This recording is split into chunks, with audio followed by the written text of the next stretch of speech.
ভাই, একটা প্রশ্ন করি। আমরা কি শুধু রমজান মাসে ভালো মানুষ হব? শুধু ৩০ দিনের জন্য নেশা ছাড়ব? শুধু ৩০ দিনের জন্য নামাজ পড়ব? রমজান শেষ, তারপর আবার আগের জীবনে ফিরে যাব। তাহলে এই রমজানের মানে কি? আজকে আমি তোমাদের সামনে দাঁড়িয়ে একটা কথা বলতে চাই।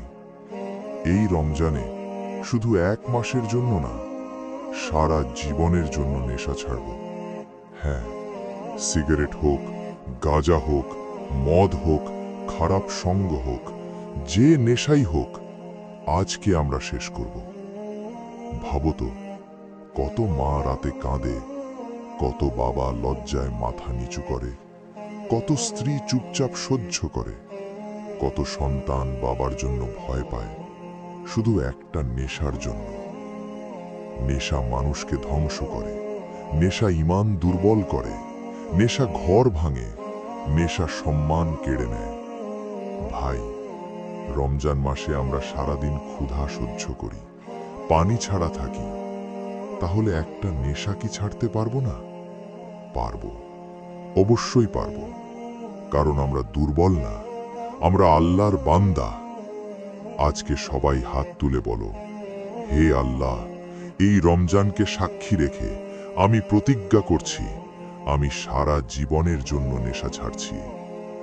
শুধু মুখে না, হৃদয় দিয়ে বলো, কারণ আল্লাহ হৃদয়ের কথা শুনেন।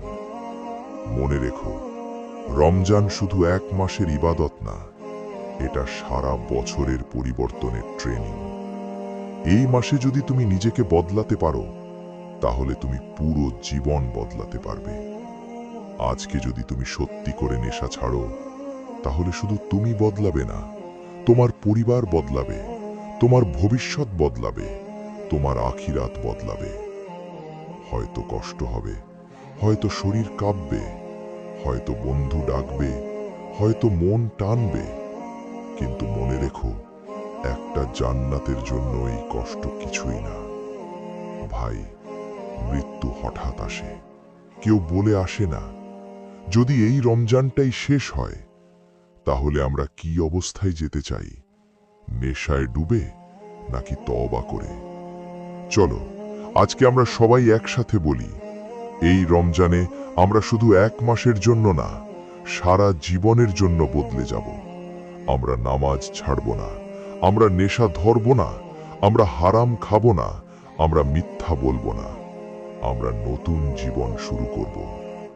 শেষে চোখ বন্ধ করে ভাবো, তোমার মা দোয়া করছে, হে আল্লাহ, আমার ছেলেকে সোজা পথে দাও। আজকে সেই দোয়ার উত্তর হও। এই রমজানে শুধু না খেয়ে থাকার রোজা না, পাপ থেকে দূরে থাকার রোজা রাখো। চলো বলি, এই রমজান থেকে আমার নতুন জীবন শুরু করলাম।